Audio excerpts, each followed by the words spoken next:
used to see him sitting on the ball. Unfortunately, I couldn't stop and holler at him. I was running across a lot of young, honest, friendly as they could be. Oh, what? You find out real soon how friendly they are. We get off right here. Just get up like right there. No, stop it right there. Oh, a smile is not He's on the Volkswagen. Come on and drive with. I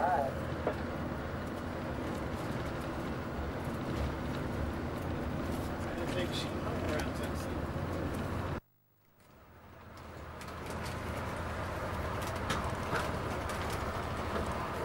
Don't leave this stuff down here. He used to put it down here, but he moved it back around on the Anacostia side.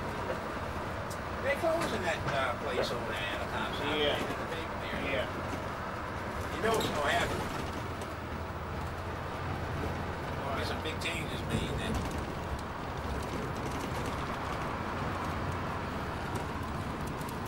Replacement? Yeah.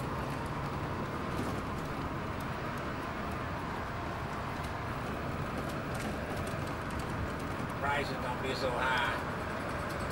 Very few folks gonna be able to afford it. I think it cost them about $200 to take it home out and bring it back.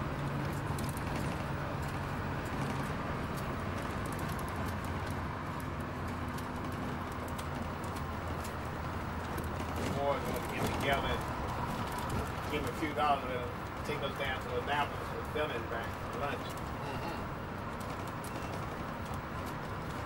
Hey, you ever been out on the eastern shore down? He told me he had 2 Chevy 454s in it. Yeah. That's what Mike got in his whole damn, 2 454 price. Oh, man. And sounding good. Somebody in the family doing all right. You got that right. His wife was sick for a long time. She died last year, I think. Really? Young girl.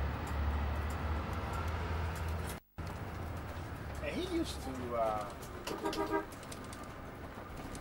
I said they ain't supposed to stop him. I don't want to have to make out a report. He used to work with the guy that the captain of the Odyssey. Oh, yeah? Mm-hmm. Ah.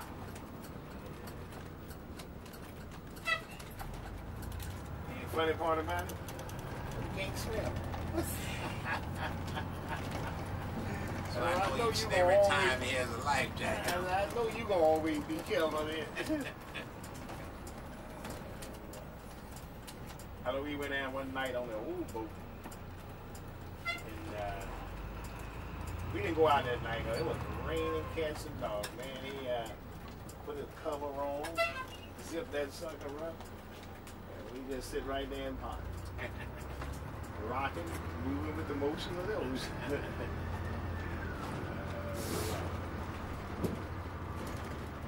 But up there, he had a sloop 6.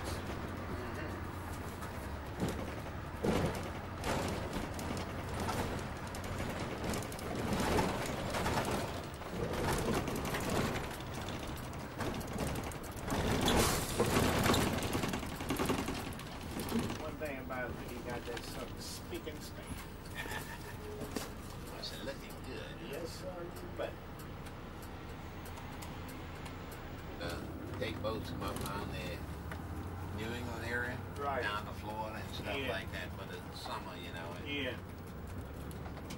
You see the foxes over there, do you? I was trying to figure out what you was going to do there. Volkswagens.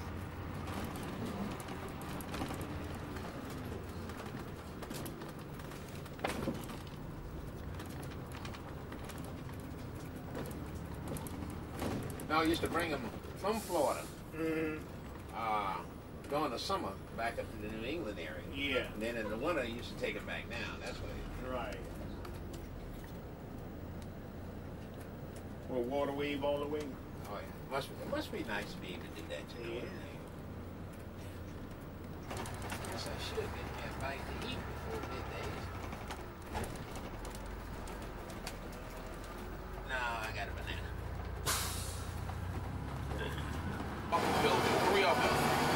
is where the Nixon and Oliver North trial was held.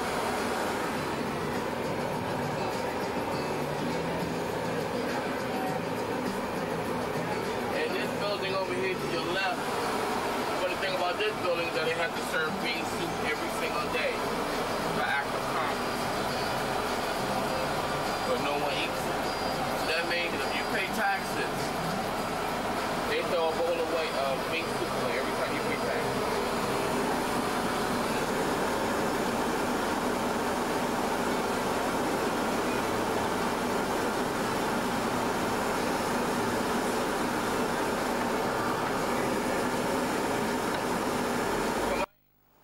Opened up in 1935. Holds 8 justices and 1 chief justice. And it's made of all marble, including the roof. But that building also has a legal-sized basketball court inside. And they nicknamed that the highest court in the land. Over here to the left is the Congress Library. Thomas Jefferson. You have 3 of them. Thomas Jefferson, John Adams, James Madison. And you cannot see the John Adams because it's behind the Thomas Jefferson. But that building over here to your left front, that's James Madison. And this building right here is our largest library in Washington, D.C. and most expensive. This building costs over $2 million to build and is larger than 3 football fields put together. Now we have over 555 miles of bookshelf space within our 3 Congress libraries. The reason why we have so many books, Congress law dictates that we have to receive 2 copies of anything that is published in the United States. You can go inside and read any book that you would like, but you can only read that book for 2 hours. That is it. We have another building dealing with the Department of Transportation that basically does what these 2 buildings do. We're going to go past that in a minute. You also have the HUD building, Housing Urban Development. Basically, they help you get a house at a very cheap price.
Now.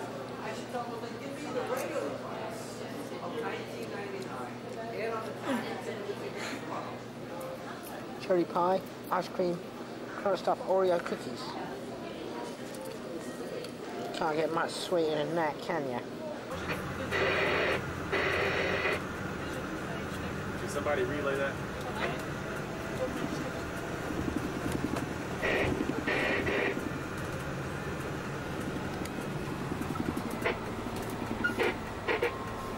Anybody have a copy on 61?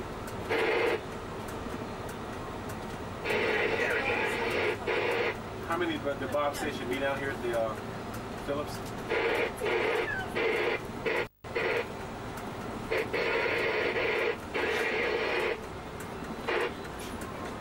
I can bear the copy. I can't copy it. Driver, this is the Sea Tour. I'd like to say on behalf of Gray Line, we welcome you all to Washington, D.C., our nation's capital. Thank you so much. And thank you for choosing Gray Line Tour as our tour guide company, because we aim to please. And for the commercial, now we're going to be going around first as the U.S. Capitol and work our way downtown toward the Lincoln Memorial. Okay? Any questions? Are you going to drink and talk? I mean, you drink and talk. Yes, I will be lecturing as I go along. I will be lecturing. You will? I will be lecturing. Okay. And you give the spill. I will be getting you the spill. No, I can't give you the spill. I just have to lecture. But if you got on this bus and not thinking that you're going to have a good time, maybe you need to consider getting on another bus, because we're going to have a good time. Hey! Hey! Now she woke. All right. We're going to be leaving right now. As soon as I get my headset on.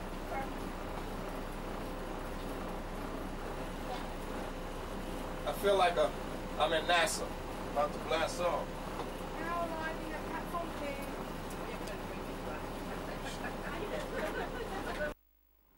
About 45 feet long, and it weighs 40,000 pounds empty. I just love it. I love this job, I really do. I enjoy it so much. Y'all just don't know how much I really like this job. I could do this, see, it's an amazing thing about it though. I could volunteer to do this, but I ain't gonna tell the company. I want them to keep paying me. Now this is Union Station we're about to leave. Is that too loud? And how about that? Is that better? Now this is Union Station. Is that still too loud?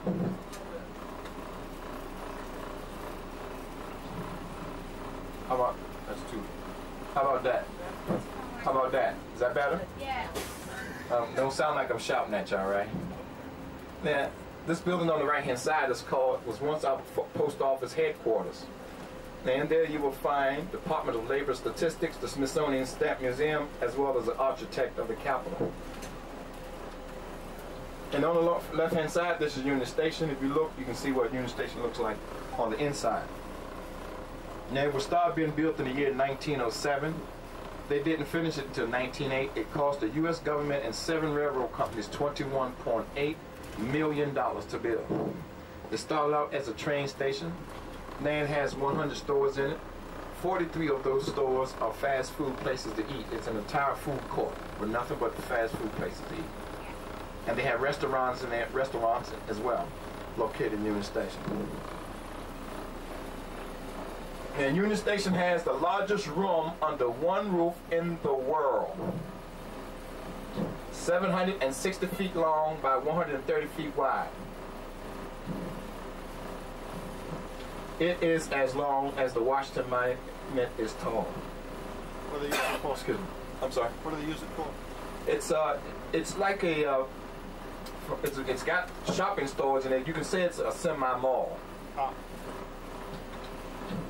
We don't really call it a mall because it's got a train station, you know. You got Amtrak, Railroad, and Metro Subway. So it's kind of like a semi-mall, and you go there to shop, eat, go to the movies, hang around. They have Dalton Bookstore, Budget Rent-A-Car, National Rent-A-Car. They have the cookie store, newspaper stand, AMC Theater has 9 different theaters, and Amtrak Railroad as well as Metro Subway located. And the globe on top represented that the world was round. The 3 flag poles you see behind there represent the 3 ships that sailed with Christopher Columbus. They were called the Nina, the Pinta, and the Bojangles. I'm sorry, the Santa Maria. Now on the right hand side, this is called the Sullivan Park. This part of Sullivan Park, all this park to the right. Named after 5 Sullivan brothers that died in World War II on the same Navy ship. Now how many people remember that story? Raise your hand. You just told me how old you were. Thank you so much. Gotcha. You betcha. Now this is called First Street, but in the 1800s it was called the Jenkins Farm. They sold this property to the U.S. government for $66.66 an acre. Made them instant millionaires. Oh, government didn't have that much money in the 1800s, 19th century, but they're gonna sell that kind of, buy that kind of land for that kind of money. Now this is called the north side of the Capitol and the Senate side of the Capitol. That building down to the left is the United States Capitol Hill Police Headquarters. If you don't believe me, if you act the fool down here, they'll prove it to you. They'll take you right down there and arrest you and book you and everything else. Trust me, I'm telling you from personal experience.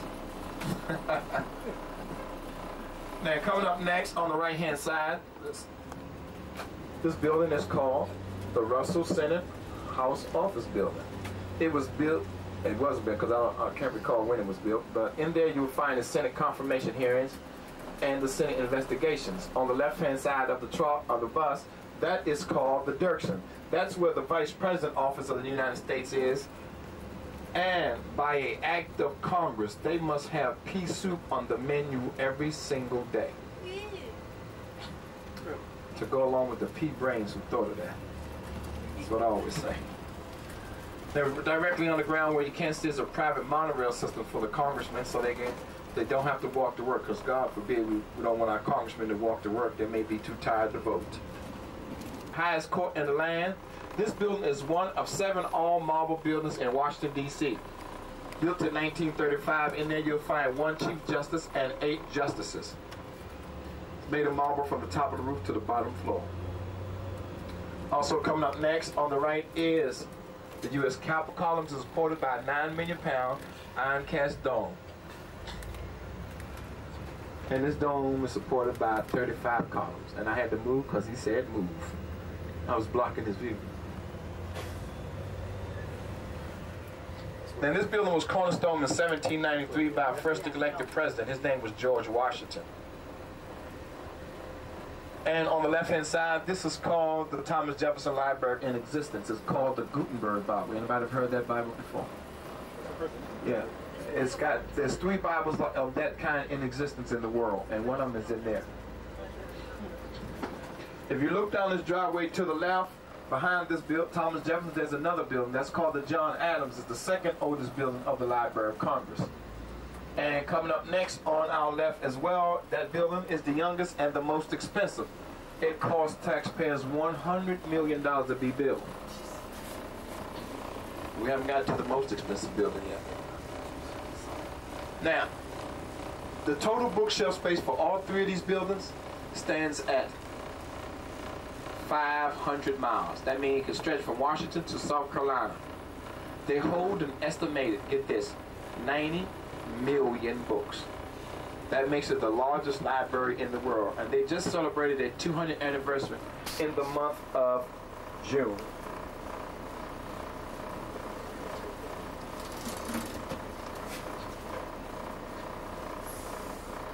Now, we're going to be going on the south side of the Capitol and the house side of the Capitol. This building coming up on our left is called the Joe Cannon House Office Building.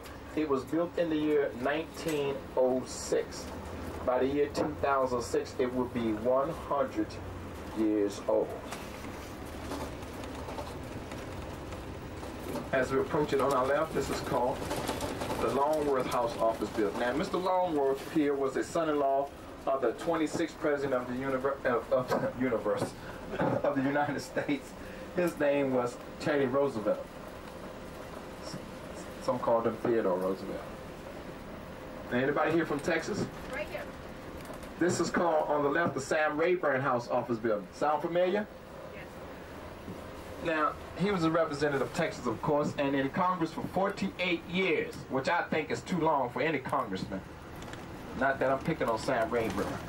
but he was the Speaker of the House for 17 years. This is the largest House office building on the south side of the Capitol.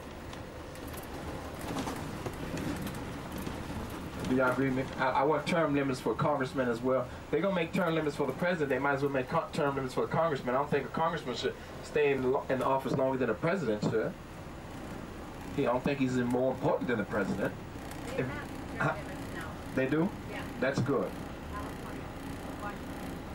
Now, if you look to the left-hand side, that fountain back there, that black fountain is called the Potomac Fountain. It's named after the gentleman that's designed the Statue of Liberty in New York City. It is also the first fountain to combine electricity and water in this country. And right here on the facelift on the left, this is called the Botanic Gardens. Then when it is finished, it will house 8,000 tropical and subtropical plants from all over the world. I wonder what's going on right here.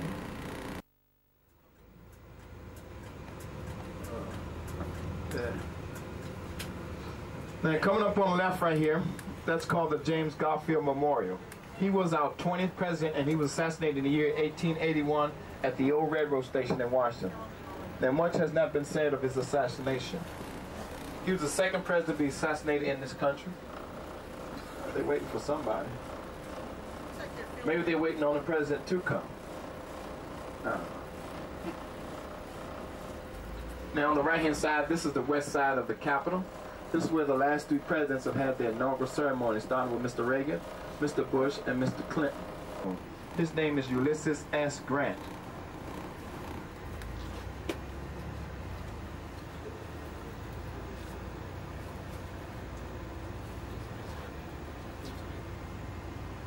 Coming up next on the left, this is called the Peace Memorial. Now it honors the Civil War Navy. And if you look there, you'll see two statues. One is called Peace and one is called History. Now peace is crying on the shoulders of history. Now if you look to the left, you can see why the Grant Memorial is the largest equestrian memorial in this country. This route right here we're taking is called the Presidential Cut Taxes and Bail Out Social Security.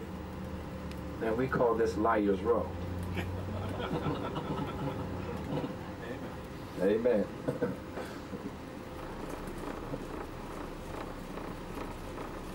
Now that building to the right-hand side over there across the park is called the Department of Labor. They always say nobody works in there, but they labor in there. It's different. It's named after Mrs. Appointment, because in those days, the presidents, not only did they appoint the cabinet members, but they appointed the whole federal government. Yes. So if you was a federal worker under one president, that job was not yours after 4 years. When the new president, if he came in, he hired all new people. If he wanted to keep you, he could have kept you. But this guy wanted a federal government job appointment, and he didn't get it, so he shot 20th President James Garfield. And much has been said of that assassination. Now on the right-hand side, this is called the former studio of the famous Civil War photographer. His name is Matthew Brady. He took the picture of Abraham Lincoln that's now on the $5 bill. Then this beautiful building to the left is called the Storehouse of the U.S. government. We know it as the National Archives. In there you will find the Declaration of Independence, the Bill of Rights, the Constitution to the United States of America, as well as a on the right-hand side. Yeah, he owns it. Cost them $2 million. Now on the right-hand side, this is called the United States Navy Memorial and the 7 Seas they call years. On the left-hand side, that's called the Department of Justice, where our first woman Attorney General office is. Her name is Janet Reno. Now we got the guys over here on the left investigating these guys over here on the right. The Waco incident. Now this is my favorite place coming up right here. This is called the Internal Rip-Off Service on the left. And on the right, this is the former office of the Special Prosecutor, Ken Starr. I call him the $50 million man. Man, there's a store right here called the Warner Brothers Studio Store. Across the street, that's Planet Hollywood. And this building right here to the left that's got these 5 flags flying in front of it is the, I'm sorry? Finishing it. And Andrew Jackson was walking up the street here, Pennsylvania Avenue, to make a right-hand turn back to the White House. So this building is a bit of history there. And out in front is a statue of Benjamin Franklin, who was our first post office. Everybody pick a building.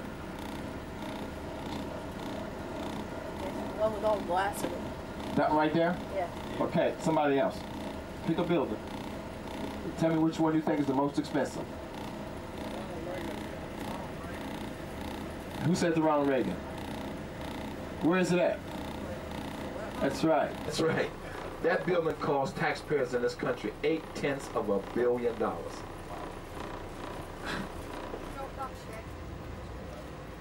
$818 million is what that building cost. I do. That's Like, why did we need to spend that money? why do we need to spend right? Now, if you look to the right here on top of Freedom Plaza, and this is Freedom Plaza, you see the dark shaded blocks? Yep. Now on there top is the actual architectural design of Washington D.C. known as the Federal City, drawn by Charles P. LaFont. That's what it's supposed to look like. So look. If you look across the park over there, on the other side, you see National Theater. That's the oldest theater in Washington, D.C. Excuse me. Now on the left right here, this used to be the mayor's office, City Hall, a district building, but they're renovating it, and they will move back in there pretty soon. I think this fall or this next summer.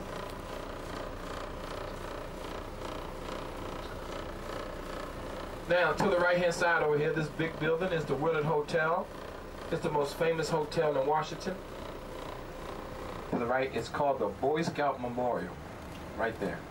Now, in the year 1932, this is where they had their first Boy Scout Jamboree, right here.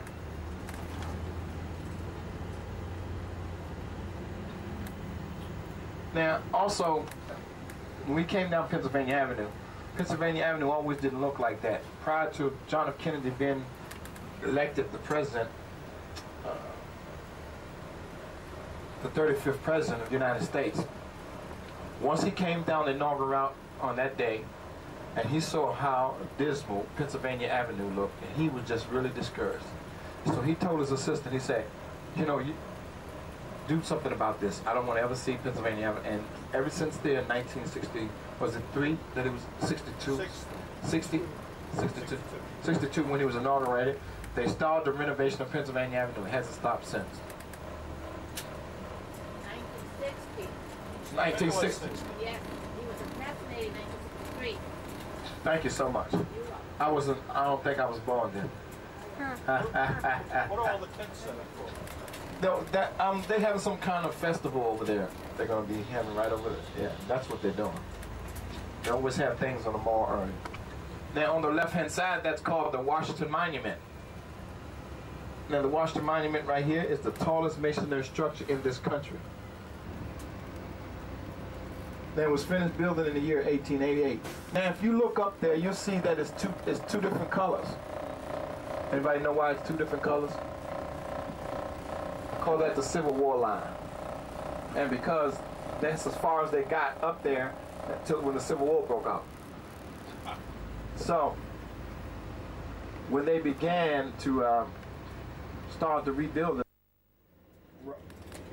rock anymore, so they had to use a different kind of rock to build it. Now on the right hand side, there's the White House right there. Is this as close as we're going to get? Yes. Okay.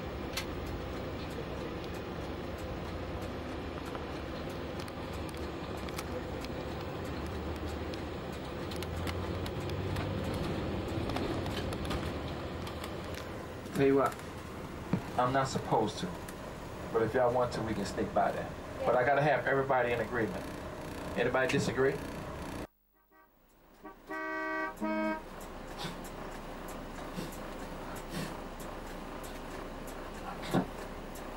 He's saying no.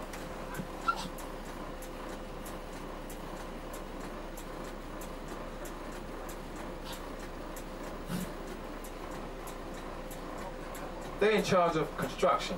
Who gave them the right to be in charge of the street? You know what I mean? He wants you to walk. I know, he wants me to go around the block. But I can make that turn. I don't know, I can't make that. There ain't enough room.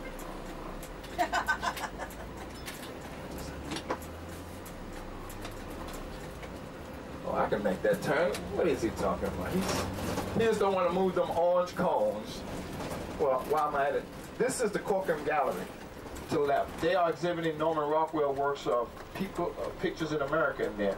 That building to the right is called the Old Executive Office Building. That's where the President Executive Offices is located. And that's right on the west side of the White House. That building it dates back to the Civil War. So it's at least 135 years old.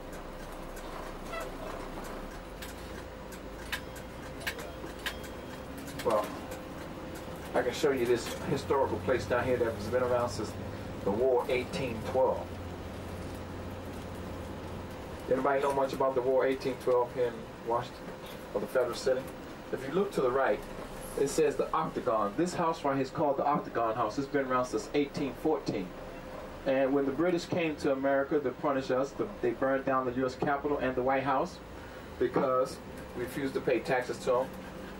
John Quincy Adams and his wife, not John Quincy, James Madison and Dolly Madison, hid there. And a Frenchman who was living there at the time hid them because the British, after they burned the White House, they went looking for the president. They couldn't find him. But he was hiding in that house. That smooth-talking Frenchman talked him out of not burning that house.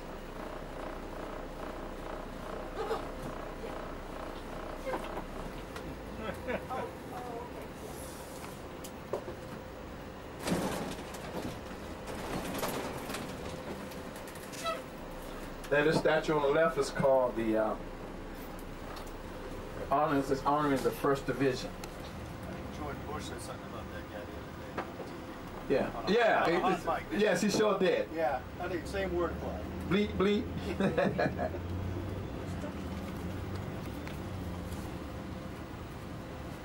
And these guys in the white vans sitting up there as the Secret Service agent. People all say, well, how do you know that, Steve? Trust me. So these guys, then we could. Like Big Brother watching it. That's right. They have that Big Brother look on their face. There you go. But this is the White House right here. It was cornerstone in the year 1792 by our first elected president, whose name was George Washington, who never got a chance to stay here because he died before the White House was finished being built. It has 132 rooms, 20 bathrooms, and 5 elevators. And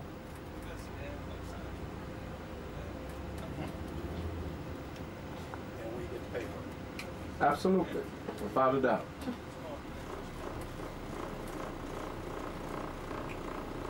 And any other transgressions that come along with it. The tax laws at work. That's right.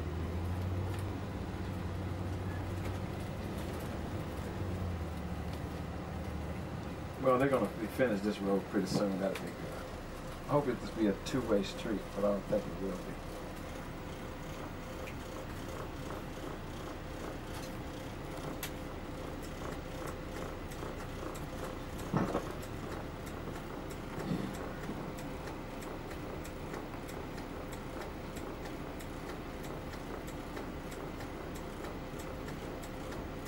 Well, there was one gentleman who owned some stock in the B&O Railroad,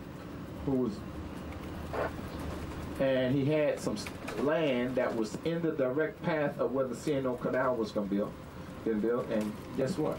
When they came to use his land, he held them up in court for 4 years. And what happened was it delayed the construction of the canal going up to Cumberland, Maryland for 8 years. They reached there, but the B&O Railroad was in business for 8 years when they got there. If you look to the left, this is the Holocaust Museum right here.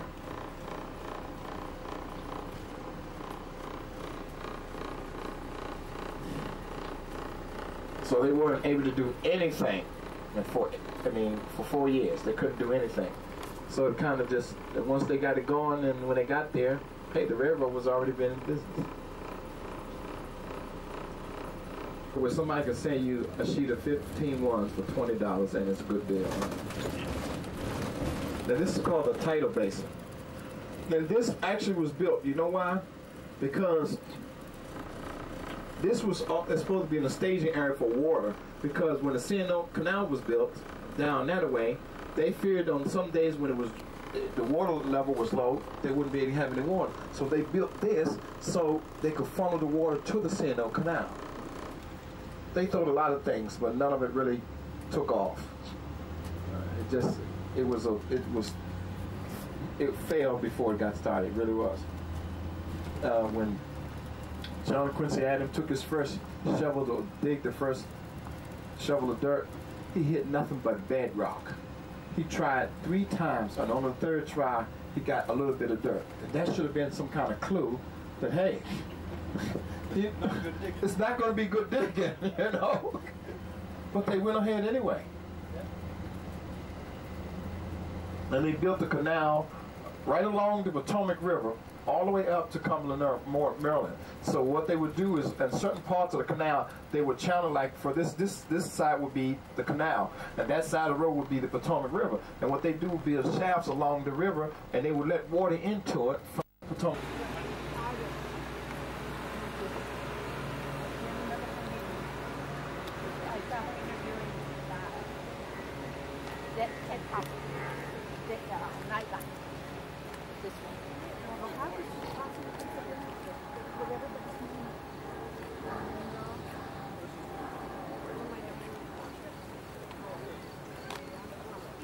Hear the crickets. This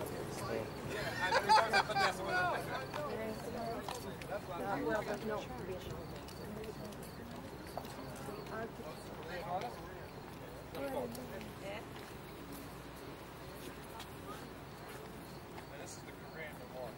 It's a 19-meter. Now, if you go on that side, and at night, when the lights are reflecting on you, look back here, it looks like it's like hundreds of them, with the reflection of them. But you have to be on that side to see that. It's really nice. Yeah.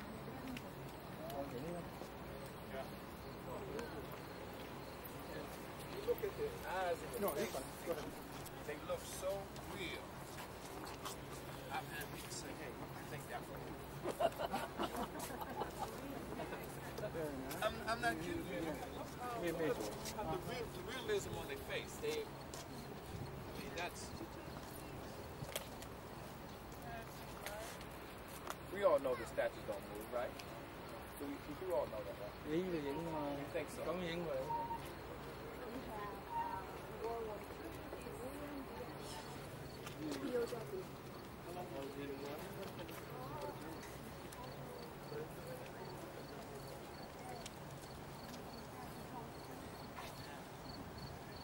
I got it from the History Channel, but they talk about this war, that more of our American soldiers died freezing in that climate than died actual reaction.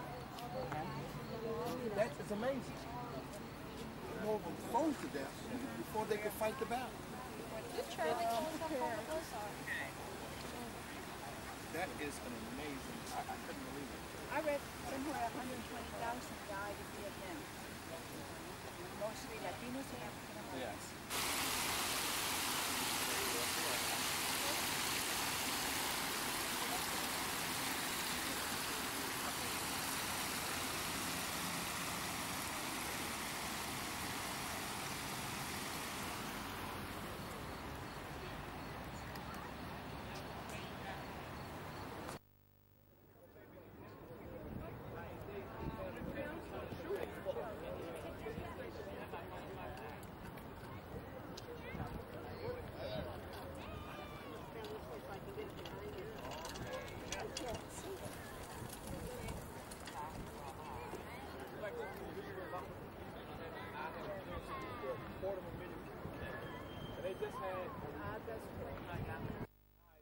Because we think this is hollow ground, because there's a lot of history here, and they're going to interrupt it just to put a memorial.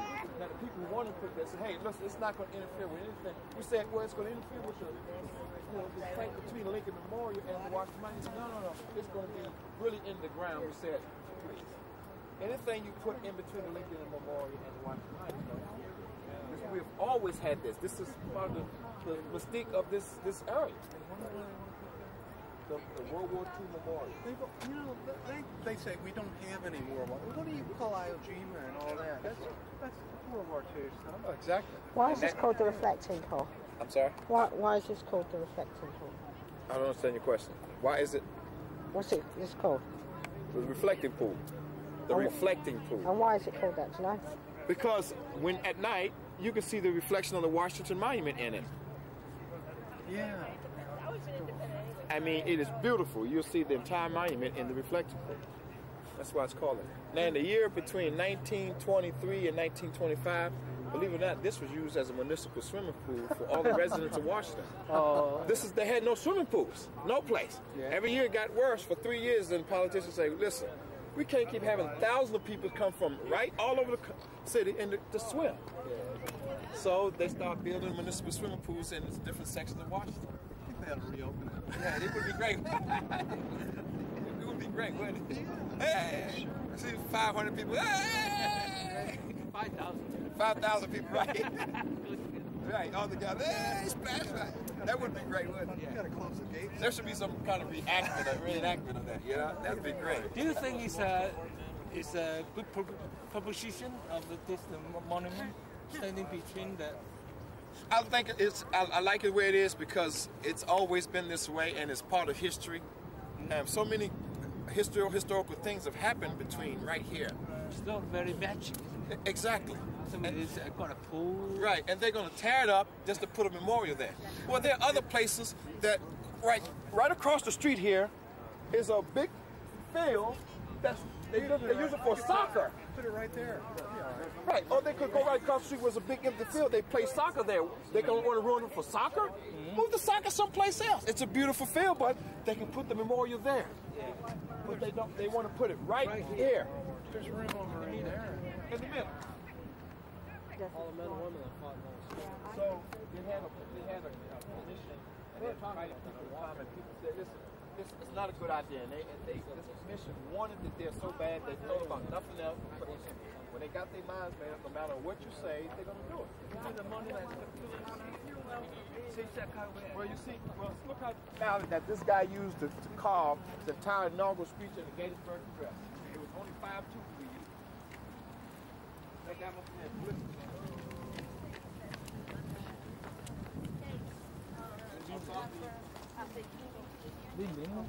Yeah, they're not in numerical order, but they have the dates above and what time they came in. If you know how to convert Roman numerals to numbers, you can tell when that's the date when they came to the Union, ratified. Yeah, I was in Virginia, and there was Robert the general of the Southern Confederate States of the United States of America. And the guy looked at me and said,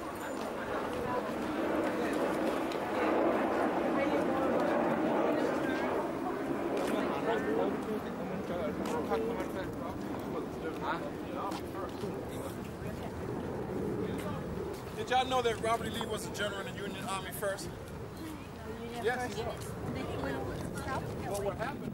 Lincoln asked him these directors have every name for every soldier that's on that wall, and their date of birth, where they came from, what state they were in, Here's an city. one. Yeah. really? Yeah. So if you have relatives, you can look at here and see where they're from. State, number. Salvador, what was his last name? 1969, killed in Vietnam. Salvador, what was his last name? Okay. And we're going to come back past it, so maybe it'll come to It's the surname. These names are in the order of which every soldier died. Starting from the first soldier died in the beginning of the war until the last soldier died in the war, Vietnam Veteran War. So it's in chronological order. From the time of the 63. day that the Vietnam War broke out.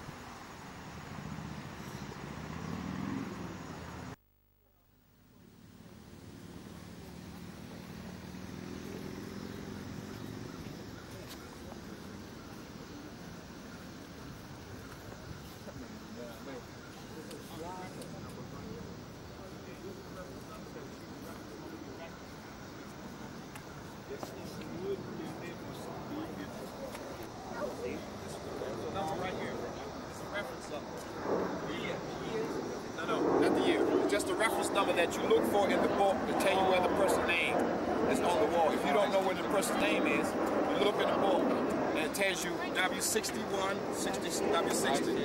Then you can look on that section of the wall and find the person's name. Now the wall, they erected that. Yeah. 21 years old.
Wiped out.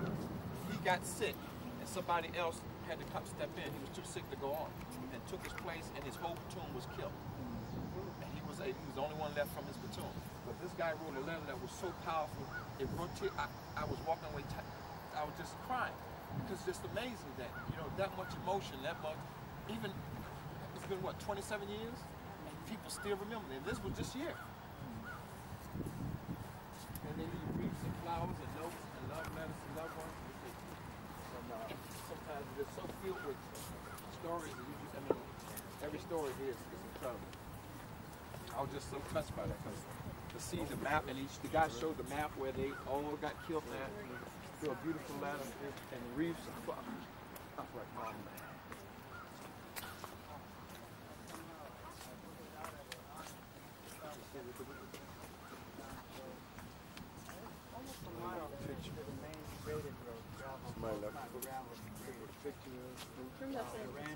Just getting closer, wondering which way they would have went with my mom. In the car, they're long gone, but I just kept going down the road. All of a sudden, I heard a morning owl. Not morning owl.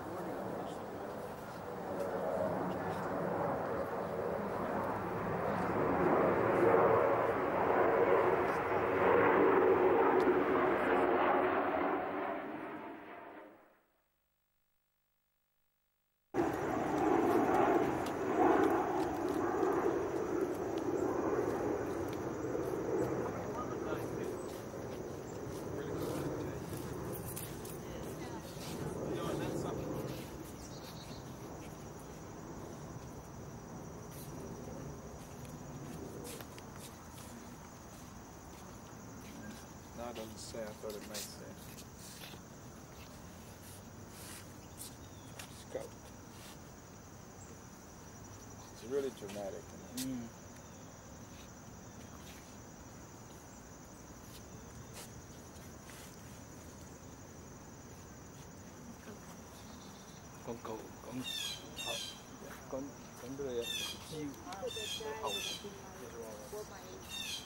They were all would be 54, 55, 59, 60, right down. Stupid war. Yes, it was. Political people making stupid decisions. But none of that side. That's right. That's why. None of that sort of. That's why. And that.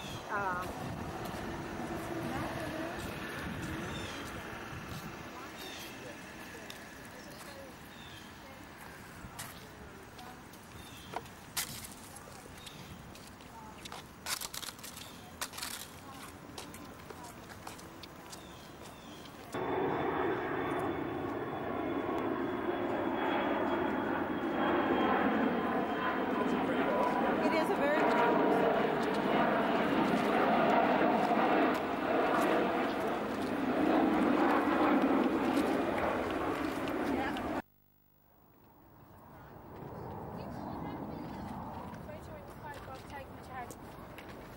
quite a bit. Yeah.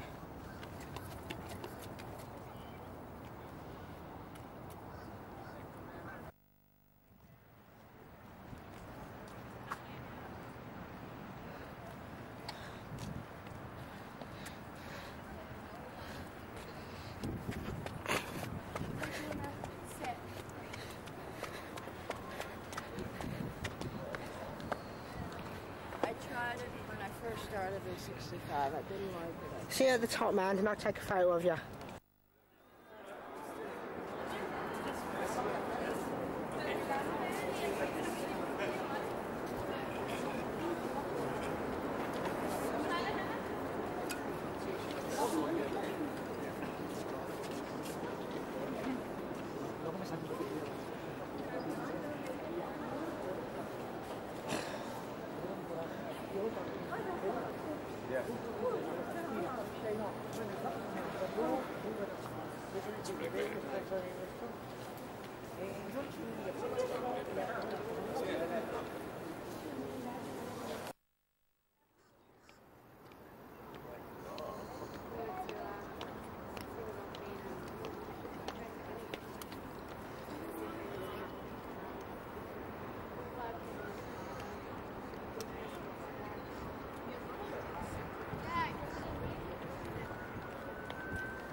sorry, this is normal speed. Normal speed.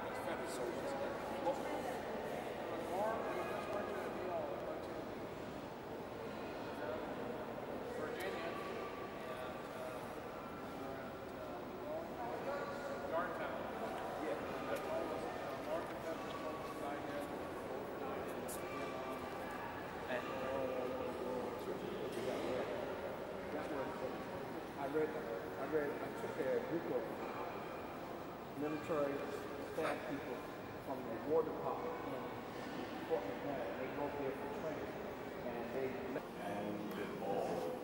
These are the tools that this Italian is supposed to use, right?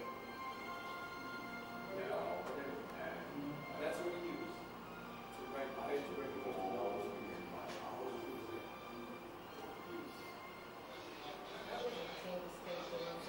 yes.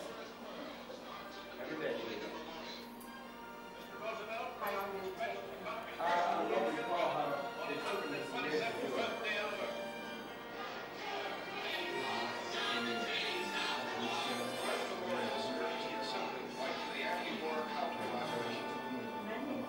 The people know their rights. Truth and justice will surely prevail. Fellow citizens, we cannot escape history. We will be remembered in spite of ourselves. No personal significance or insignificance can spare one or another of us. Thank you.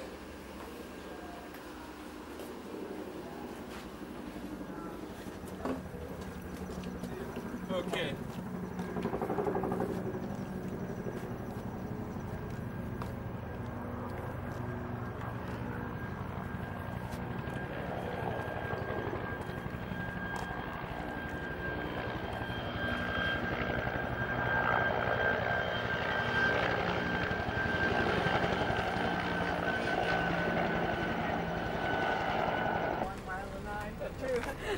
Just got separated from Jay for about a quarter of an hour, crying my eyes out. Typical. That's all I need. In the country.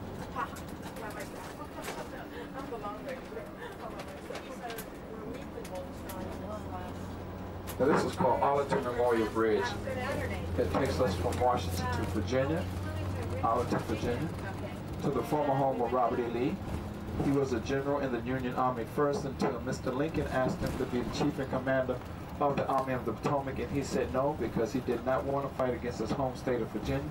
So he resigned his commission and he went to Richmond to become the chief and commander of the Confederate forces, where in those days you had to pay your property taxes in person. Since he was not available to do so, they took this property from him and started burying soldiers from the Civil War. Now he has 612 acres of land. It has over 278,000 soldiers in tombs here and growing every day. And how do you get buried there? You have to have a medal of honor, and you have to be 20 years of military service. Now they have over 278,000 soldiers entombed here. Entombed here is John F. Kennedy, Robert F. Kennedy, Jacqueline Kennedy, and their first two children who died early at birth, as well as Charles P. LaFont, the gentleman who started the architectural design of Washington, and Artie Murphy, the most decorated soldier, as well as Robert Todd Lincoln, Abraham Lincoln's oldest son.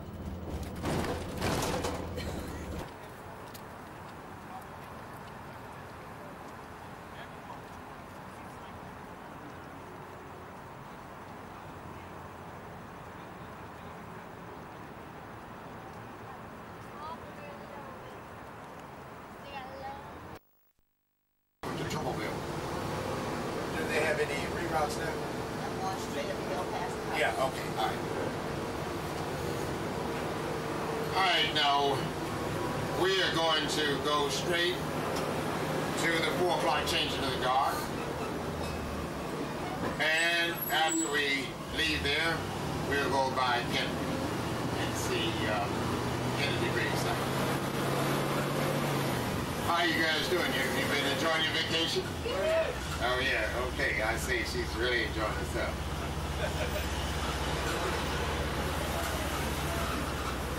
All right, we're going to be making this right turn. Once we've made the right turn, we're going to continue straight on up the hill. Now, first of all, if you look over to your left, you will see this is dedicated to women in the military. It was completed and dedicated October the 17th, 1900 years. This has been the final resting place for all of these veteran heroes.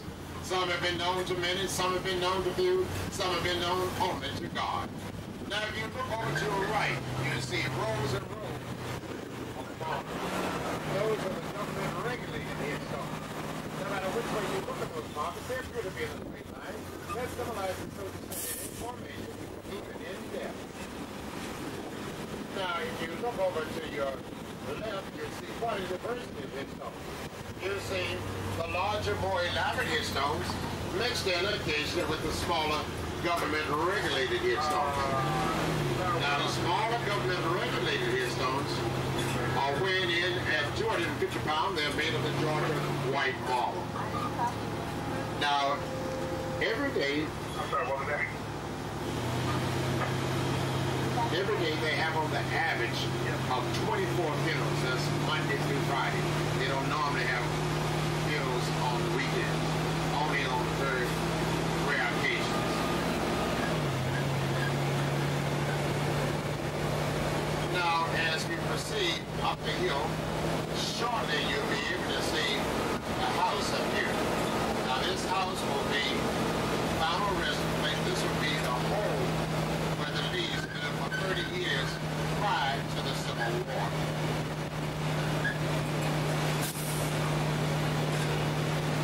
Also, shortly you'll be able to see on on your left, you'll see a deer door cedar tree. Now, it was brought there over 124 years ago, sort of like an experiment to see if it could survive in this climate. In spite of the fact it was struck by lightning on at least 2 occasions, I think it's done very well. And you can see that over to your left now, the deer door cedar tree.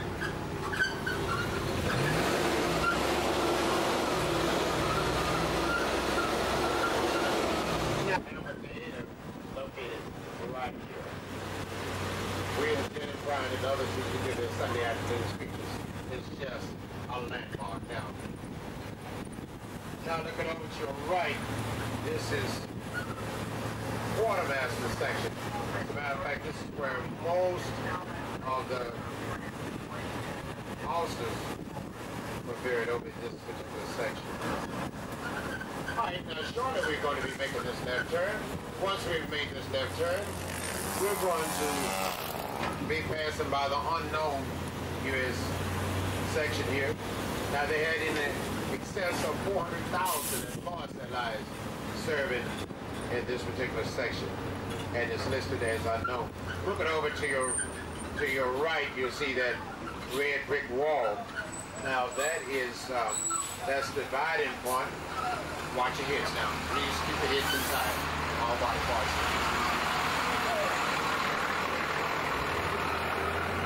Yeah, sometimes we get very close to vehicles like that, so we're on our way continuing on the route.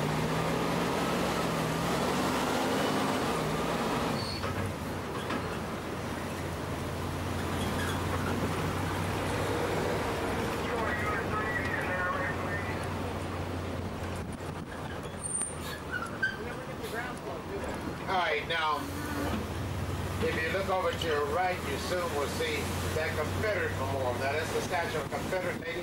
She's looking south down over her fallen comrades, and she's crowning them with olive leaves. The purpose of that memorial was to reunite the North and the South after the long, hard struggle of the Civil War. Now, you notice those markers that are around the base of that Confederate memorial. They are pointed. Now, the reason why they're pointed, there are over 500 of them. That's because they're Confederate markers. One can always distinguish a Confederate marker from that of a Union marker out in Arlington National Cemetery. While the Confederate markers are pointed, Union markers are smoothed grounded down. All right, now as we descend this hill here, if you look over to your left, you'll be able to see that's Ellen Delaney. Now, she represents the nurses that were actually buried here. All right, now, shortly we'll be pulling up to stop, and Dee Dee got us here in a timely-like fashion. We're going to pull on down here, and we'll notice that you'll see, of course, we'll see 3 soldiers. One represents World War I, World War II, and Korea. Now, you notice I didn't say Vietnam because we know the identity of the young man from Vietnam. All right, now, so what I'm going to do is we're going to get off here, and I'll tell you more about it as we walk around there. I'll walk around.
Representatives like the senators and congressmen say they can be buried here, they can be buried here. For a good case in point, remember when the 2 officers were killed up at the line of duty up at the Capitol. We called that about 2 or 3 years ago. Okay, all right, Chestnut, and I forgot the other one. Now, Chestnut, he qualified, he had lower rank out there in the capital. But he served for 20 some years. The other one had served, but he didn't serve that many times, but he had a higher rank. Okay, now they passed representatives, President Clinton said that since he was killed in the line of duty, he would authorize him to be buried out here. Okay, dependent children can be buried out here, wives can be buried out here, all some may reason, yeah.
Ladies and gentlemen, may I have your attention, please? I am Sergeant Martin of the 3rd Infantry Regiment, United States Army. Assistant Commander of the Relief, Tomb of the Unknown Soldier.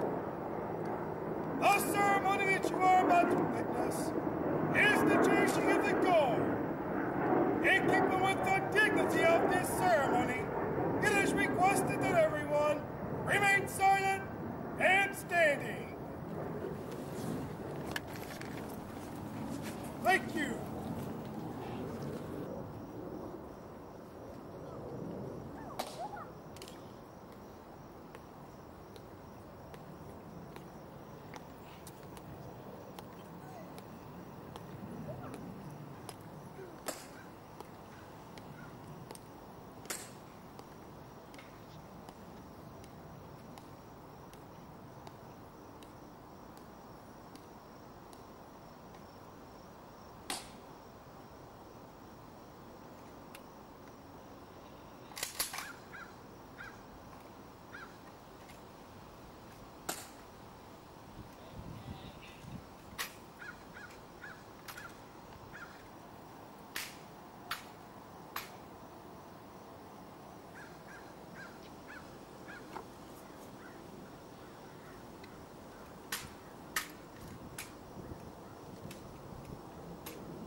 Post and orders remain as direct. Orders acknowledged. Ready, please. Ready at arms.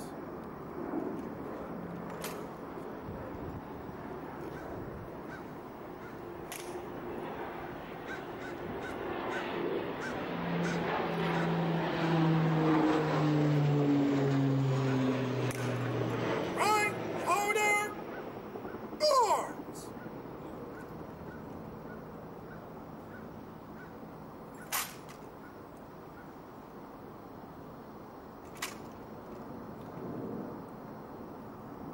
Post.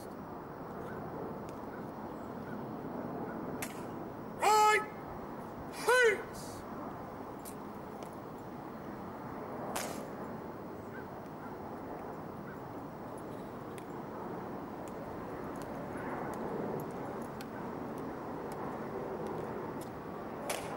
Forward, march.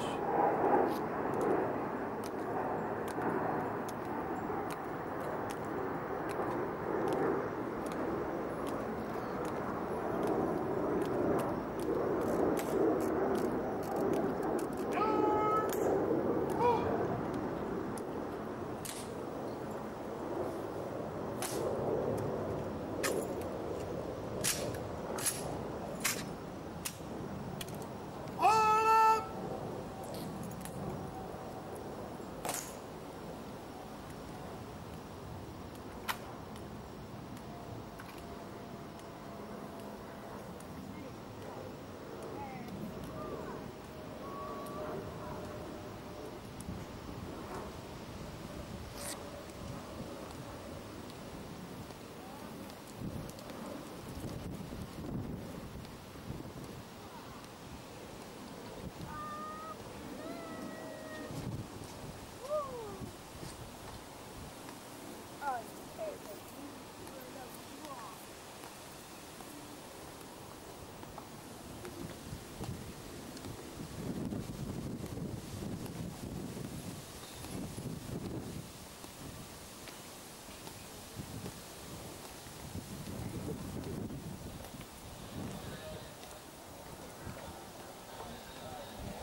Oh, yeah.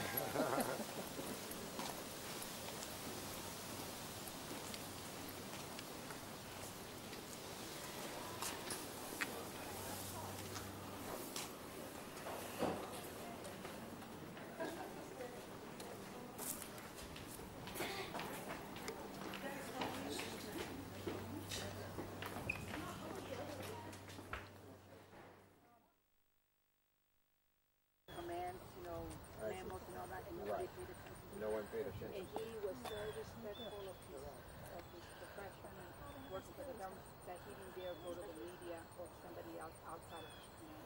So that's why it happened. And Reagan just wanted it to continue. A faulty seal. A rubber faulty seal that cost less than $5. That was not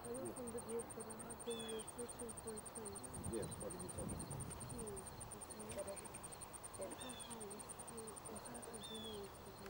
very long.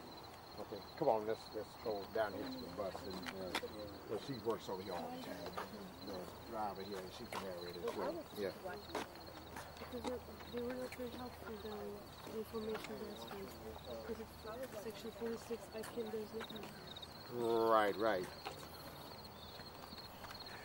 Okay, now.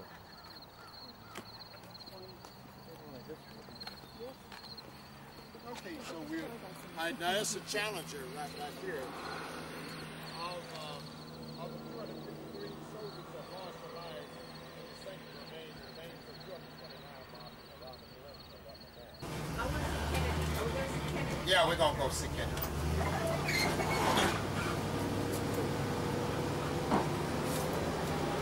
Okay.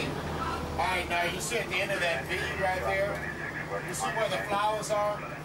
All right, the stone that's about 10 feet in back of that. Let me pull up where this car is so they can look right over. All right, right at the end of the V there, that's Audie Murphy. He was the most colorful and decorated soldier back during his time.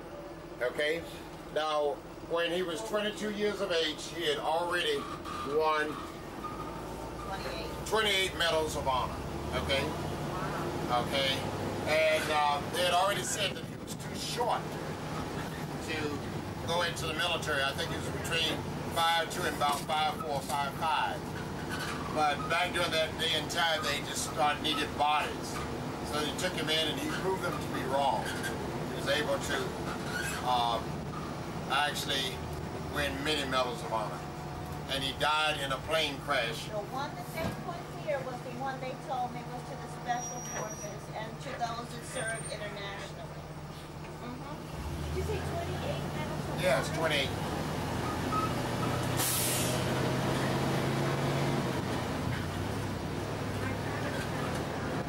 All right, now, as we continue, as we descend the hill, at the very end of down in the valley, looking over to your left, you'll be able to see a flat headstone. And that is Glenn Miller. You remember the band leader. And it is, yes, right there in front of that tree. Glenn Miller's final resting place. You see it right back there, sir? You see it is in front of the tree.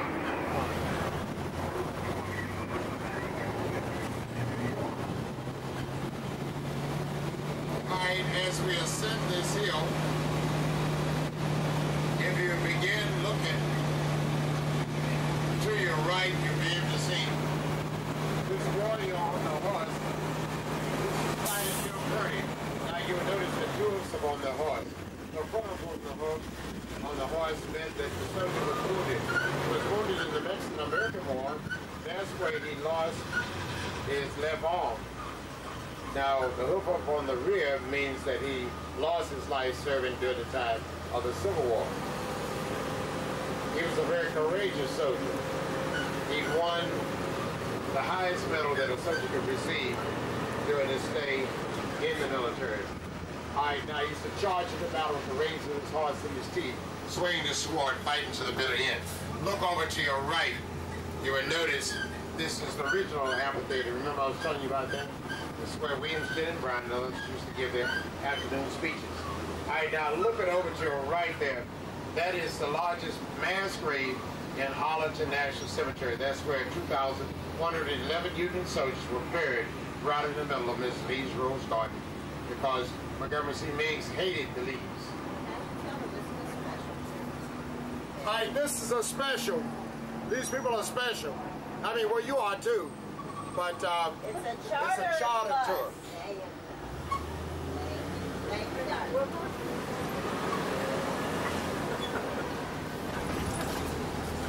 I was thinking they didn't come off right saying these people are special.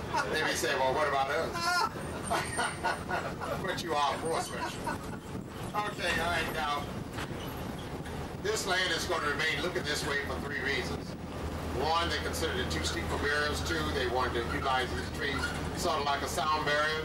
And also, they wanted to let you see what it looked like back during the day and time when the Lees lived here. Ask not what your country can do for you, but what you can do for your country.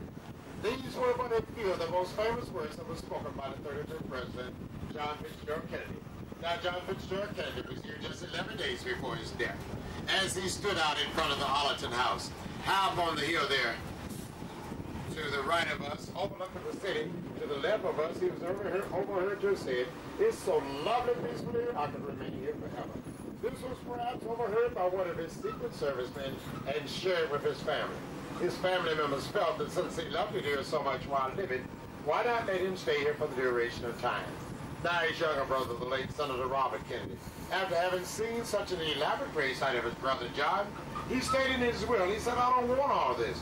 I just want to be buried beside a simple white cross in the foothills of Massachusetts." Now we know this is in Massachusetts. However, the family members felt that since the two brothers were so close when living, why not let them remain close together even in death? So when they come to visit one grave site, they can visit both at the same time. That would be for the convenience of the family. Now, taking you away from this story momentarily, if you look in back of weeks, this unusual looking like marker to the right, 2 rows in back, you'll see that black shiny looking like marker. Do you see it? That is Justice Thurgood Marshall. Now, Justice Thurgood Marshall was the first African-American judge to serve before the Supreme Court.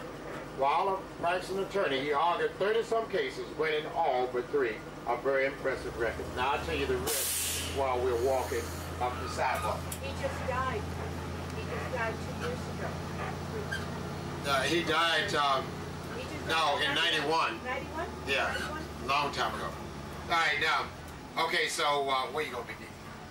All right, Dee is going to be, our driver's going to be right up this road here. But anyway, You just come out by the yeah, she's going to be very visible. We'll find her. Okay, come on.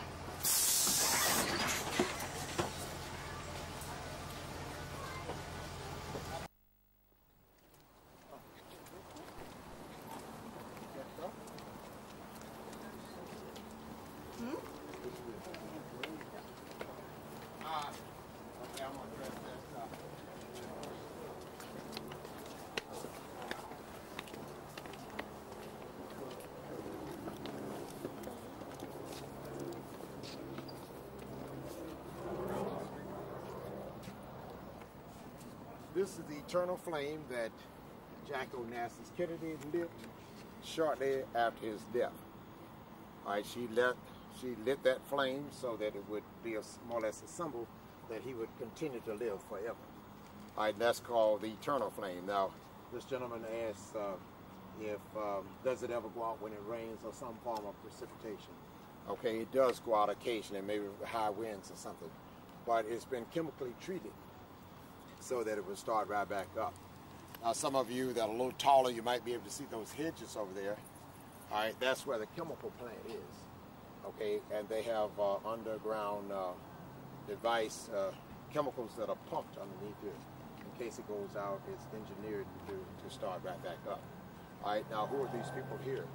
Okay, you see the last one over on the side there. There's FDR, Franklin Delano. I mean, that's not FDR. That's Kennedy, right there.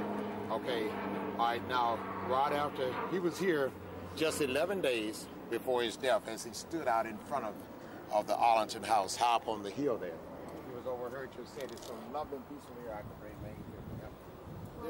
This was perhaps overheard by one of his Secret Service men, and that's why they decided that they would reveal that to his family.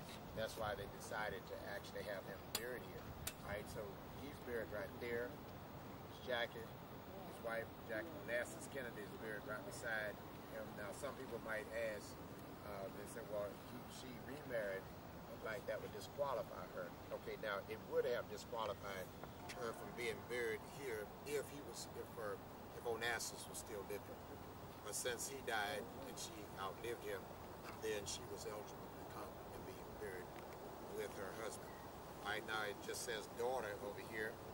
All right, so what she was stillborn, so they just said daughter. They didn't give her a name. All right, now all of them have the cross because they were Catholic. That was their religion. Over the end, in front of the gentleman over there with the blazer, okay, they gave him a name. They called him Patrick.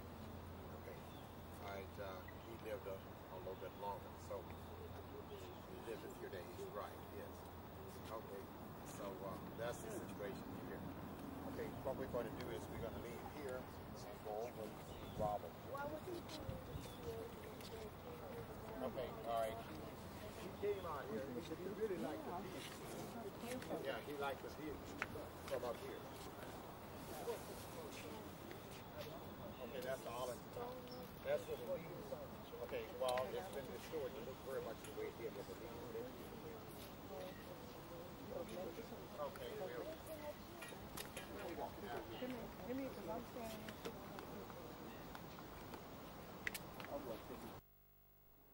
All right, now, Robert Kennedy, after having seen such an elaborate grave site of his brother John, he stated in his will, and he also made it known, he said, I don't want all that. I just want to be buried by a simple white cross in the foothills of Massachusetts.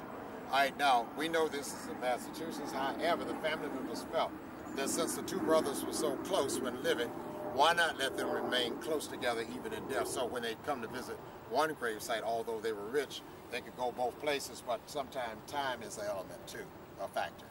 All right, so they figured when family members are gathered, they could come visit his gravesite and then come here and visit him as well. All right, they gave him, if you look at the cross there, they gave him that simple white cross, which he requested in his will, and he said he wanted to be buried in the foothills of Massachusetts. All right, this is not Massachusetts, but they said they would give him the simple white cross and then be buried in the foothills of Arlington National Cemetery. Now, the gentleman with the sunglasses on, he asked me as we were coming down, I think it was you or someone asked me about where was John going to be buried, or where was he buried? He's had time to be buried many times by this time. Okay, they said that, okay, he had always expressed the idea that he wanted to live a private life. I guess Jackie instilled that in him after the father had such a tragedy and his uncle had such a tragic death.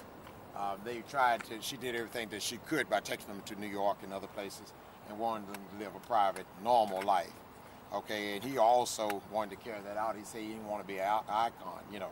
So what they decided to do, they figured that I'm quite sure they didn't discuss it. I don't guess they did, because he didn't know that his time was that close. You know, nobody knows. So what they did to keep from being an icon, whereby everybody would just be coming by and to see his gravesite, the family requested that they be cremated. Okay, and then they took the ashes and gave to the family, and the family said, okay, we'll sprinkle the ashes out in the general area where their bodies and the fragments in Massachusetts were recovered. Okay, all right, so we'll go to this up here. Do we have our 10? Our happy family of 10. John Jr. died 10 days after his father, his son died. Oh, okay. That's the same brother. Right, yeah. That serves from some of his speeches. 1968. He died 2:15, and Robert Kennedy died 2:50. 35 years later. Watch your steps.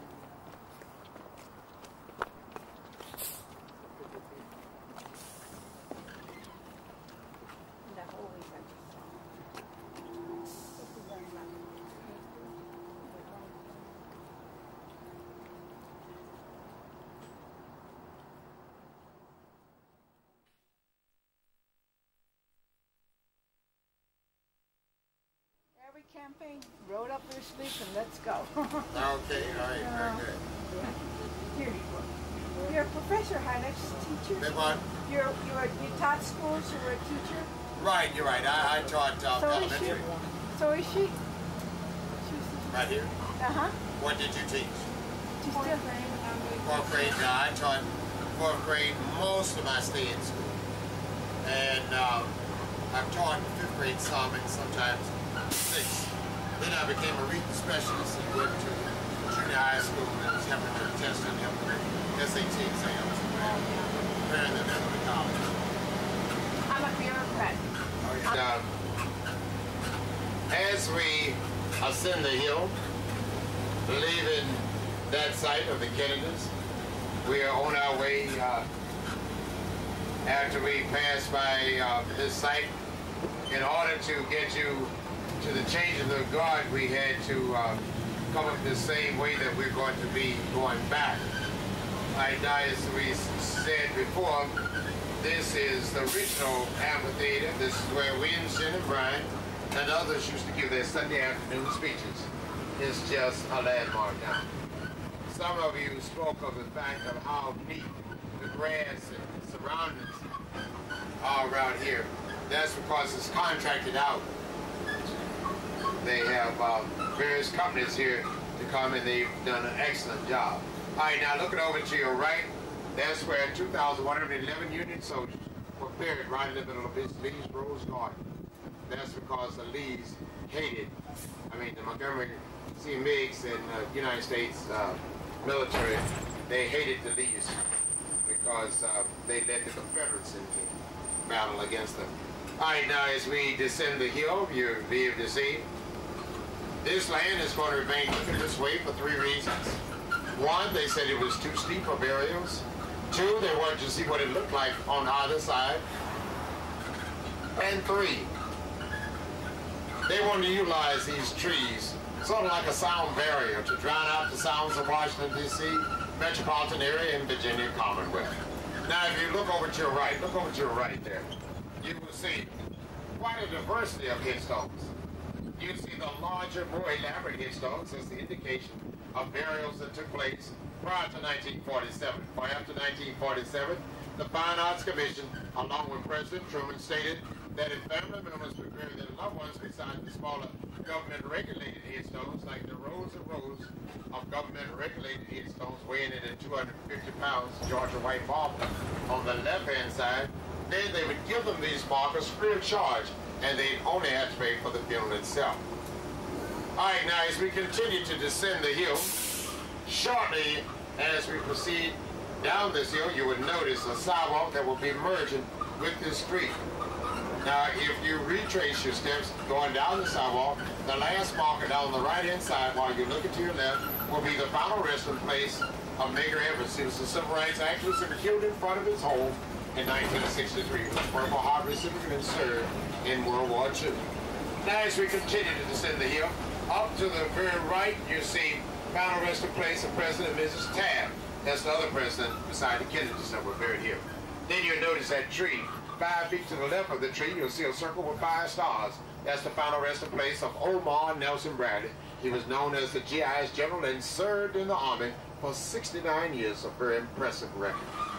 Now, as we continue, look up the next set of steps. All right, up the next set of steps, and then about 10 feet to the left, you'll see a brown pinkish looking like sarcophagus. That is the final resting place of Robert Todd Lincoln.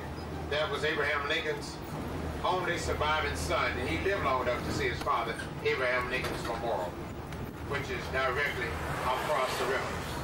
Now, if you look to your left, you'll see the Lincoln Memorial. It is long, flat, white, and cut off on top. Do you notice that? Then you also have noticed John Fitzgerald Kennedy's memorial. It is flat and white and cut off on top. That was no accident. Both men's lives fell short to the assassin's bullet. Therefore, if a memorial is flat and cut off on top, that meant that they didn't live a full life of longevity. Contrast with Thomas Jefferson, his dome was rounded over. That meant that he lived a full life of longevity.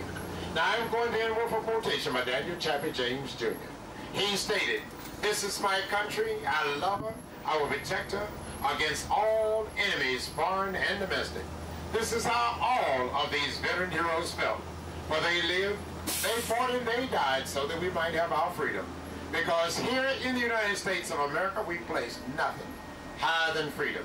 Now, on the behalf of Turbo Park Service, the Army, the Interior Department, and our lovely driver, Dee Dee, my name is Hatcher behind the mic. I hope that you continue to enjoy your stay in the Washington metropolitan area. And if you come back to the Washington metropolitan area, make sure that you pay us a visit. And to any veterans that we have, we salute you. If it were not for you, it wouldn't be us here at our freedom. Have a safe trip back to your respective homes, and God bless you. Good day. Or daughters, or daughters of veterans. Oh, yeah. Daughters.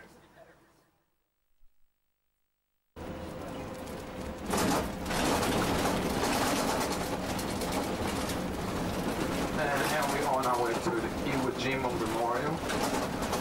And then we go from there through Georgetown and then Embassy Row.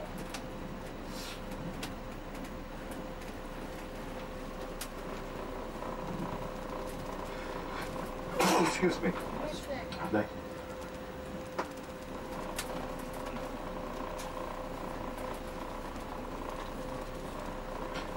Oh, they don't give me no room on this side.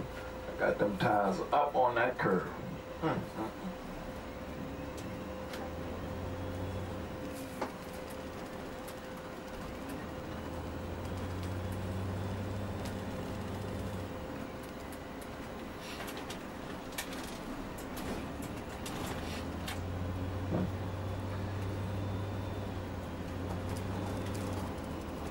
noticed that drivers wear gloves a lot in the buses to steer. Yeah, because the plastic bother you after a while, though? no, the mechanics who fix these buses, they get on and they got all this axle grease on the hand, and then, you know, you get on here, then you know your hands look just like the radio when really. Ah, okay. So sometimes these gloves how they look. Yeah, I can imagine. And it makes you grip better too because my palms sweat, and the gloves absorb the moisture. Ah, okay. Gives me a better grip on the steering wheel, which is a good idea. I like that. Works for me. Works for me. Yeah. Yeah. The Iwo Jima Memorial is right over here to the left.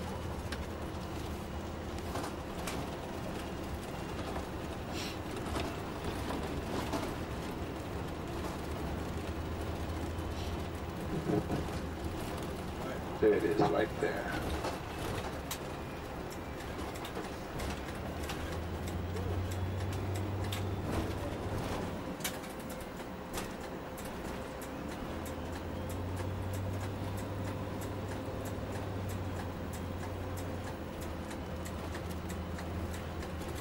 This is called Roslyn, Virginia.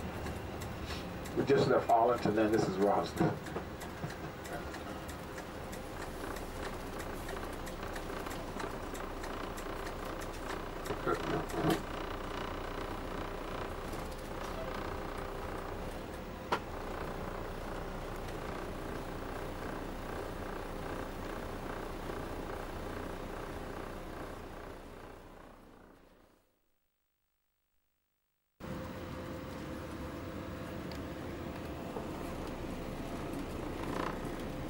And this statue was made from a picture that a photographer and a sculptor saw. Okay, like you were talking before, how many cities come? Right. I'm gonna let y'all off on this side, and I'm gonna go around. I'm gonna meet you on the other side. Okay.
We standing behind the thing said, clink, I mean, I've never heard a knife make so much loud those. This police was like, all right, freeze, get up. And I was like, oh my God. My mother is, the only thing I could think of, my mother is going to murder me. That's the only thing I felt, because it had steered me in the right direction.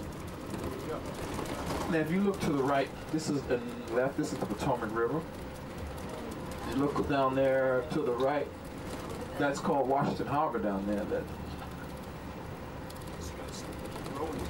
Yeah, that's part of Georgetown right over here. Now, you see this stone wall right here? Over here to the left? Right to the left of that is that staircase where the Exorcist movie was, the stairs, where the priest fell down. That's where that staircase is. It's right there. That's Georgetown University, the oldest Jesuit university in the country. Where is that red one? That building back with the temple, the steeple back there, all that's Georgetown University. And this is the canal. If you look down here to the right, that's the canal. That canal goes upstream 184 miles to Cumberland, Maryland. They built it, dug it by hand. And we're going through Georgetown. And this is the historical Georgetown. The Georgetown was started in the year 1751. It's the oldest section of Washington. Now, when John F. Kennedy was president, he had a house here, as well as Elizabeth Taylor when she was married to the governor of Virginia, George John Warner. They had a house here. Also, Sonny Bono lived here, and he was in Congress. And his wife still does live here. And still resided in Georgetown is the First Lady Secretary of State, Madeleine Albright. Now, this is M Street. M Street, the most well-known street in Georgetown. And on this street are more stores than any place else in Washington. On both sides, restaurants of all kinds. How far is this from the Capitol? The Capitol is on the other side of town. It's probably about 30, 25 minutes away from the Capitol. And there's no subways here in Georgetown, so you can't get over here by subway. This is the Georgetown Park Mall. They have 3 floors, 4 floors in there, and they have a food court. One of the best restaurants, J. Paul, right here to the right.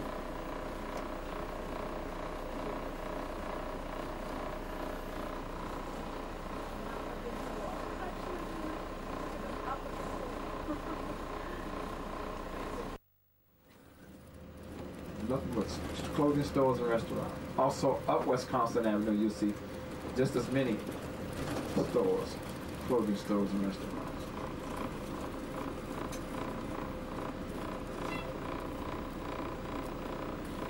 Also coming up on our left-hand side is called the Old Stone House.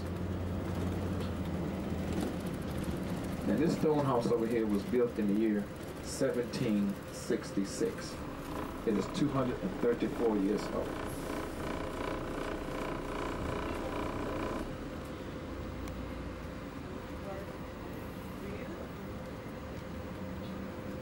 Now we're going to do something real fast here. I'm going to try to take you down here to see this barge that's on the St. Paul Canal where you can take a boat ride. Let's see if I can make it. Got him. $7.50, they'll ride you up this canal and give you a lecture on how the canal worked and how they were in those days. People used to earn a living running canals, bringing coal, flour, and stuff like this. Now, during the summer right here, this is where during the winter, they park it right over here on this platform right here. And the way they do, they let the water in, and the water rises above this platform. They bring the barge in, and they bring the barge over top of it. Then what they do, down the other end, they let the water out, and then the boat lowers right on top of it.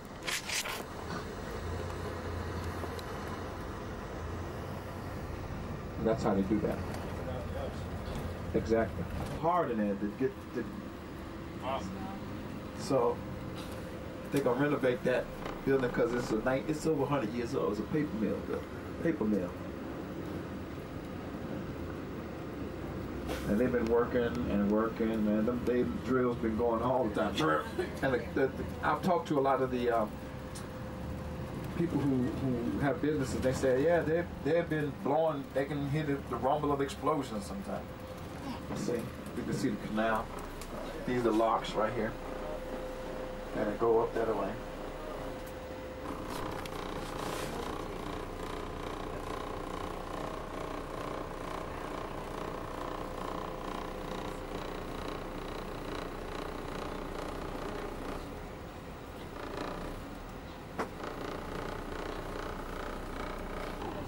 If I'm driving a trolley and I have people on this trolley and they run in front of me,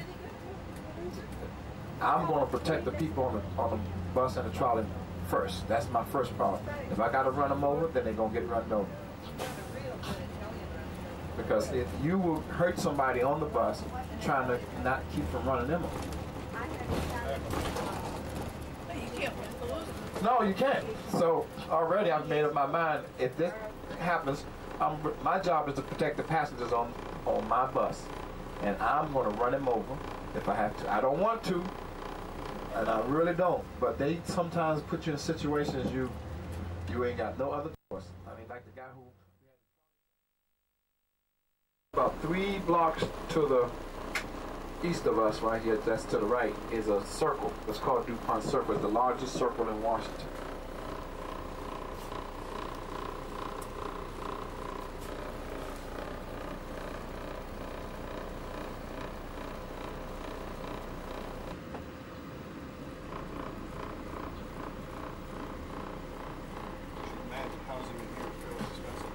Oh, yes, in this part of town.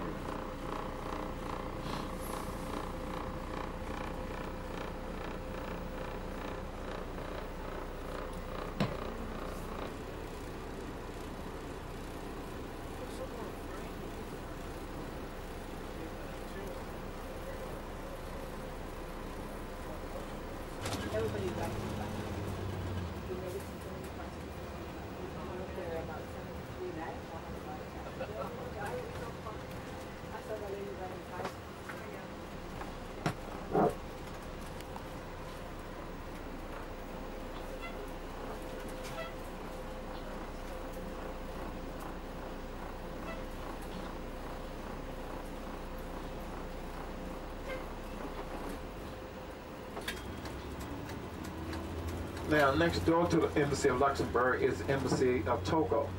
Next to that is the Embassy of Sudan, and next to that on the left is the Embassy of Bahamas.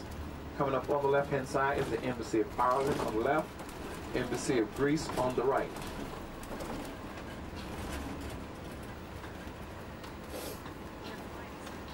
Coming up next on the right-hand side, that is called the Embassy of Philippines, and next door to it is the Embassy of Egypt. And on the right-hand side, coming up, is Embassy of Chile, Haiti, and Pakistan on the right. On the left-hand side, coming up, is the Embassy of Croatia, right here. And this is called the Embassy of Cameroon. And that embassy is called the Embassy of Madagascar.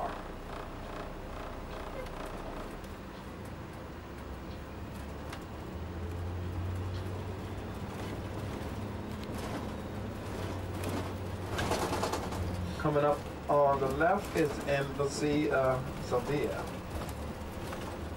And on the left also is, coming up, the Embassy of Korea.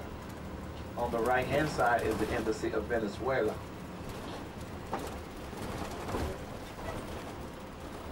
And we're approaching on our left the Embassy of Japan. Also approaching on our right-hand side is the Embassy of Turkey.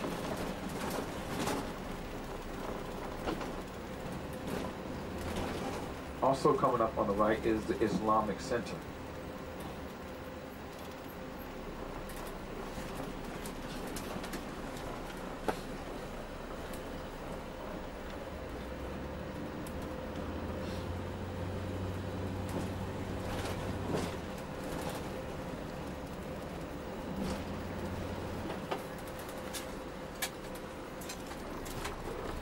Also coming up on the left-hand side will be the Embassy of Italy.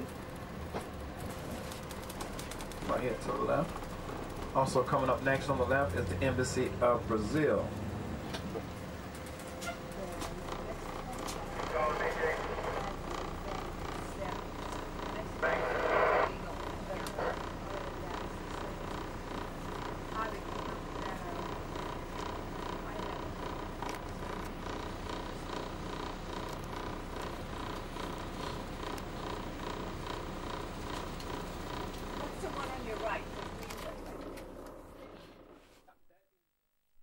Embassy of Bolivia. On the right hand side, this is called South Africa Embassy. And coming up next on the left is the Embassy of Great Britain.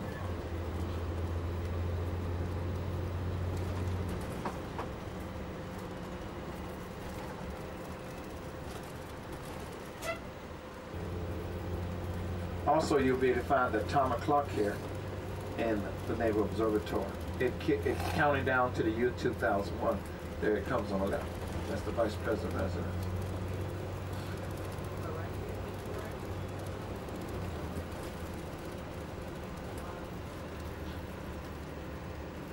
Now you're going to see a blue clock on the corner right here. It's traffic light, and it's counting down to the year 2001. The time of clock.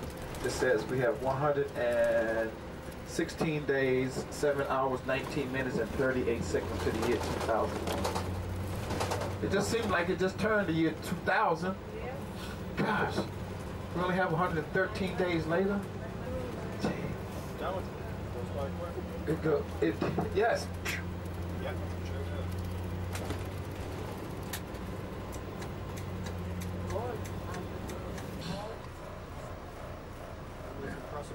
It is impressive.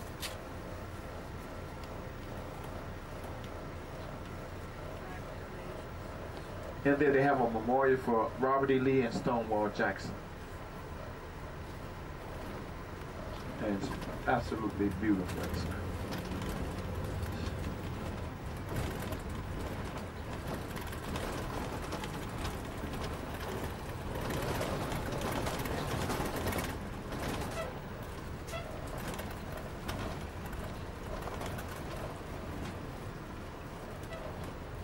This is called the Beauvoir School for Girls. It's an elementary school up there.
So that's one of our trolleys right there. The real trolley. We do.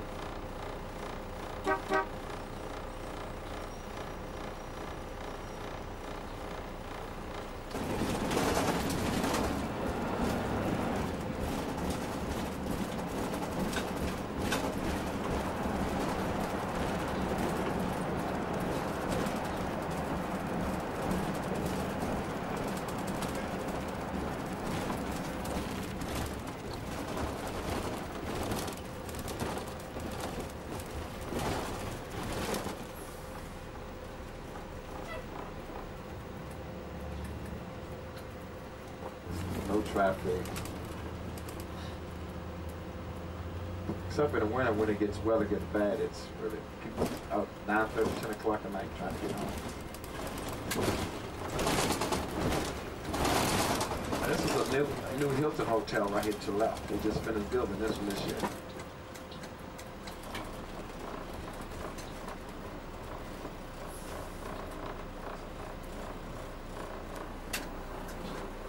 Now, this church right here to the left, that's called the New York Avenue Presbyterian Church. That's the church that Abraham Lincoln attended when he was president. That church is at least 135 years old. Now, on the other side of it, they have a hitching post where he would tie up his carriage when he came to church. It's always been called the New York Avenue Presbyterian Church.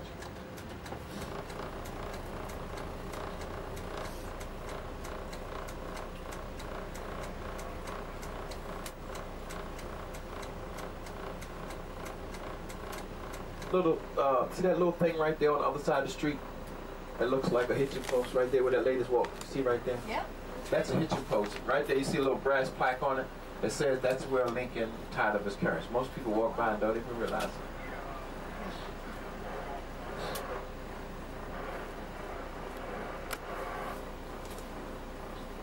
You're walking right by it.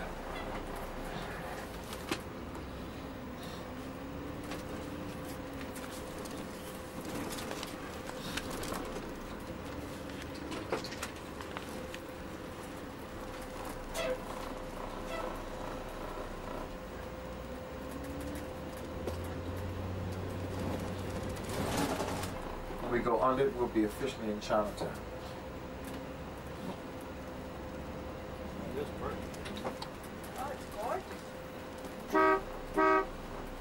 Pull all the way over.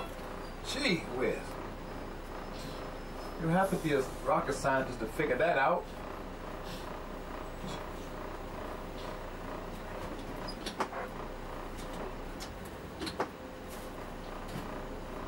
You know, if that wasn't here, I'd do something real mean, but I ain't gonna do it. See how road rage take over? It just, you know, it just consumes you. You know, you lose control. Just that second I've lost insanity.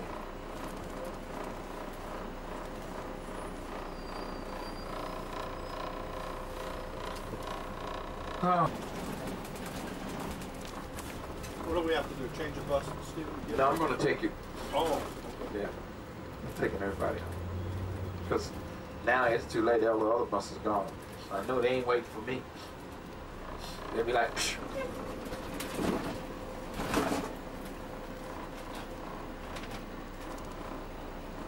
And this building to the right is the Thurgood Marshall Judiciary Federal Building. It's named after the first African-American Supreme Court Justice.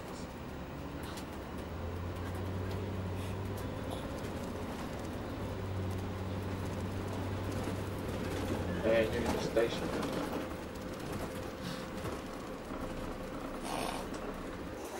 Hi, it's me.